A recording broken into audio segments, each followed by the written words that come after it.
Stefani Robinson is the Emmy-nominated writer and producer who has done work on What We Do in the Shadows, the FX comedy series about vampires. I'd like to ask you, Stefani, I'm Matt Noel from Gold Derby, and I'm wondering, what have you learnt about vampires from 2 seasons working on this show? I feel like I've learned a whole lot and a whole little. You'd be surprised the amount of research that we do. I mean, in the first season, at least, we had like actual textbooks in the room, just sort of through the science of vampires and the different vampire lores from country to country. And I feel like there is like overwhelming, like consistent crossover as far as like lore and science and all that stuff is concerned. But there's also just some crazy sort of, I don't know, stuff I'd never heard of. Like vampires, if you spill a bunch of rice in front of them, they have to count it before they can do anything else in some cultures. Like, weddings are particularly bad for them. Like, churches, rice, like, it's all bad. What was the like? Because obviously there are lots of different laws and mythologies, and you know you got in some ways a lot of freedom. What was sort of for you guys the most important vampire rule for you to follow in this particular world? I think the most important vampire rule is obviously that they're immortal. They can't go out into the sun. And I think the ways that they die and the ways that they're killed are pretty consistent with us, and very, very important. That the sort of beheading, fire, stake through the heart, or going out into the sun. Sticking to those, 4 tenets as far as vampire death is concerned was really important. But obviously the idea of familiar and needing someone there to do their bidding was also a big one, because obviously we have such a major character, based on that concept. But I feel like those were some of the biggest ones. Obviously them drinking blood and that kind of thing. So I feel like we lean in more to like the classic vampire rules, the ones that I think most people are familiar with, and some of the bigger touchstones for us are like Interview with the Vampire and Dracula, obviously, but those I feel like the biggest ones for us. Yeah. What's the biggest challenge for you guys in the writers' room? The biggest challenge, I think, is number one, I find for me, is finding ways to write in the documentary crew and to make sure that, because on top of it being a show about vampires, it is a mockumentary. And to me, I think the format is just as important as the story. So, I mean, sometimes we're a little bit loosey-goosey with it, but I feel like for the most part, I mean, we try in our minds, if we can, to tip to the idea that a vampire documentary crew or a documentary crew is following vampires in specific settings and making it make sense whenever we can, whether that's actually showing the documentary crew or explaining why they might be there. That's a little tricky, but it's also tricky, to, I think, write vampires out in the world, because we can only do so at night. So it is a lot of what only happens at night, or what can they get away with in only after hours that doesn't seem too crazy or too absurd. So that's another big one too. Yeah, and like I think like the audiences are used to the mockumentary comedy format now, with the whole range of series from Office to Modern Family and stuff like that. But I don't think I've seen a mockumentary, at least one of the big mainstream ones, that has referenced the camera crew as much as you guys do, and acknowledge it.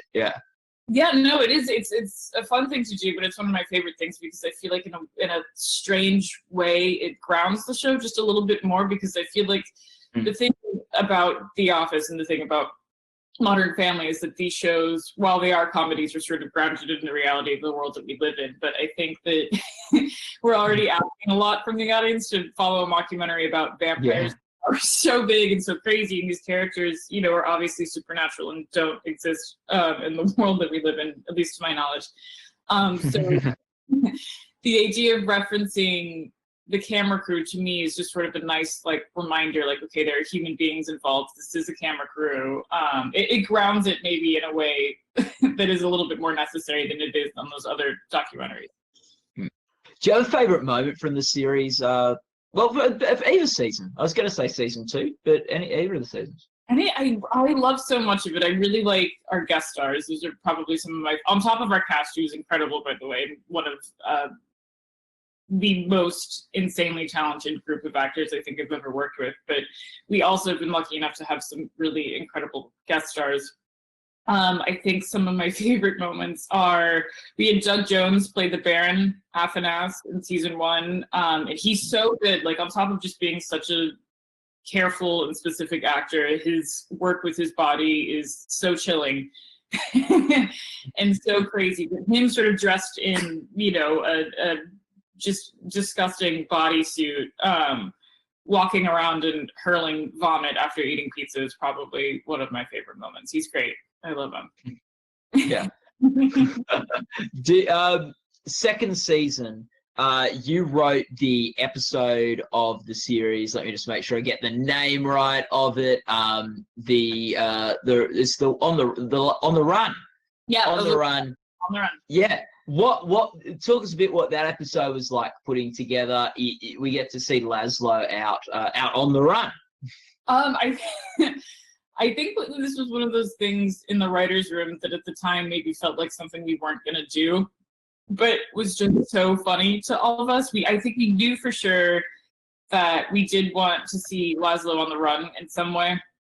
And the idea of him being a fugitive was always very funny to us. And Matt Berry's so great. And just having an episode sort of focused on him running away from someone he was really afraid of was an energy that we wanted Matt to play. But I think as a joke, you know, we just sort of we started riffing in the writer's room off the idea of like, well, what if he runs somewhere and just stays there, and then that's the rest of the show? Like, that is the show. It's just Lazlo in his new life. And that kind of stuck, and it made us all laugh so much. And we started talking about it more, and it was like the volleyball aspect, and he's a bartender, and it just sort of should feel like, you know, one of those just, you know, cheeseballs 80s television movies where someone assumes a new life as a bartender, and it should just feel like very insular in that way. But that was just sort of the genesis of it. It was really just a silly thing that we thought was I think thought was ridiculous. But it happened and I wrote it. And we were lucky enough to get Mark Hamill, which made it feel stranger, more absurd, I feel like, in a way that none of us had imagined beforehand. But I'm so glad that he came on board. It was ridiculous. It's a ridiculous episode. Yeah. But yeah, they did such a great job. I feel like Matt and Mark are such a great duo together. Yeah. Do you reckon you'll ever tap back into the Jackie Daytona well? We'll ever see. Yeah. I'd love to. That's a hard yes for me. Yeah. Bring back the toothpick. It's coming back. Oh, I'd love that. What with like each, like the second season had you know, a slightly different direction in terms of the character of Guillermo being a potential vampire hunter. What was it like giving a different framing for that second season? I think it was good. I think like the relationship between Guillermo and Nandor is such a contentious and confusing one. And I think we had so much fun just adding another layer of conflict to that relationship, and it was something heavier for Guillermo to deal with. I think in that way, it really sort of muddies things up in a way that I feel is satisfying and just, yeah, messy, and especially hard for Guillermo. It gives him some more to go. And I mean, sort of with the revelation at the end, and Nandor truly understanding who Guillermo is at this point, I think will change their relationship and it'll turn into something different. How I'm not, so we're working on that right now, trying to figure that out. Yeah. No, it was just I mean, Harvey is so good at playing this like low statusy, like really nervous energy, and with that particular shift in the character, I think he really took it and ran with it and was able to sort of to dive into that character with a little bit more nervousness and confusion, and I think he played it so well. But I think it gave that character so much more energy, and it just, you know, you're expecting him to be nothing but subservient, I think, for the remainder of the series, and I think it was a nice little turn in that way. What's your favorite relationship in the show between the characters? My favorite relationship, I think there is something really sad and personal about Guillermo and Nandor's relationship, only because I feel like I lived it partly. I used to be, when I first moved out to LA, I was an assistant. And a lot of, I feel like, the anxiety and the stress and, you know, the feelings of like aspirational, like, oh, I want that, or I want to be that, or I cannot wait till I have some sort of power or agency. Guillermo exhibits, I feel like, is very personal to me, to maybe a lot of assistants in Hollywood, I don't know. But I feel like that dynamic was the one that sort of on paper was like, oh God, like this is a little bit of my life and this is so sad and strange, but real, I think. You not only write, but you serve as executive producer on the show as well, so it means you probably get to oversee a lot of different elements of it. How does the show work in terms of collaboration and everything sort of coming together? Oh, it's so much fun. I mean, I've said before, like working on the show, at least on set, is sort of like going to theater camp. It's like, you know, at least for part of it, before we're all tired at the end, it does feel like an extended sleepover with your friends where you're just goofing off. All the scripts are written, and we do a lot of, well, not a ton of, but we do some rewrites on set.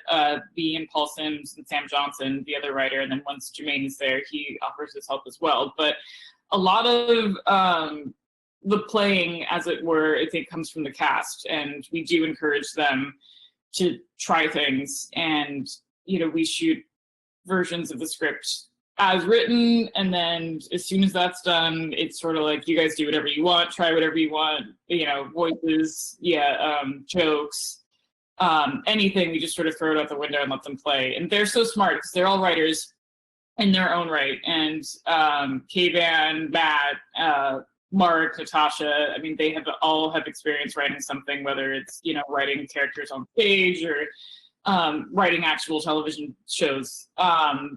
So I feel like we trust them wholeheartedly, and it's really fun to collaborate with them in that way. And they're super great. And as far as like the behind the scenes stuff, Kate Bunch, our production designer, and Amanda Neal, our costume designer, and DJ, our DP, DJ Stipson, they're so great at what they do. And so they take what we give them, you know, very small ideas. Sometimes it's very last minute, and they create some of the most insane work I think I've ever seen in TV. That set alone is one of the most beautiful ones I've ever watched on or seen on television. So they're great in that way. It's just a really creative, really kind of chaotic place to be, but it's so much fun. The show's a real fun sort of comedic dynamic, because you've got, so obviously from Tyga and Jermaine, the sort of New Zealand comedic influences, but with Matt, you've got some British like sort of tone in there, flavor in there too, and also obviously there's American, like it's sort of this great mix of the best of these different comedy worlds. What's it like just having sort of a fairly international mix of comedy influences? It's great. I think there are at times things that are just completely lost in translation. I think sometimes Matt will, I can't even think of anything specifically, but Matt at times will say something and he'll improvise something. And then the Americans on the set are like, what? And he does it again, and we're like, I don't know what that is. And he'll have to stop and break down what he's trying to say or what he's referencing, because I have no idea.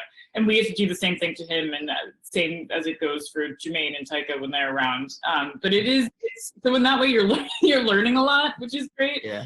But it is something that is encouraged, because these characters, as you mentioned, international. The characters themselves on the show are international. Naja is supposedly from somewhere like in Greece or Cyprus. Yeah, Matt's character Lazlo is English, and then Nandor is from the Middle East. So you sort of baked into the DNA of the show and the characters. So things like that are very, very much encouraged. And I'm just thinking of the episode where the ghost episode where K-Van had to speak Farsi, and going back and forth and doing that, it was also just another, chunk of time that we spent on making sure that all his dialogue was correct and we were translating it right, and that his, English speaking version of himself was responding the correct way. So it's little things like that that are so much fun, and I've never experienced working on other shows.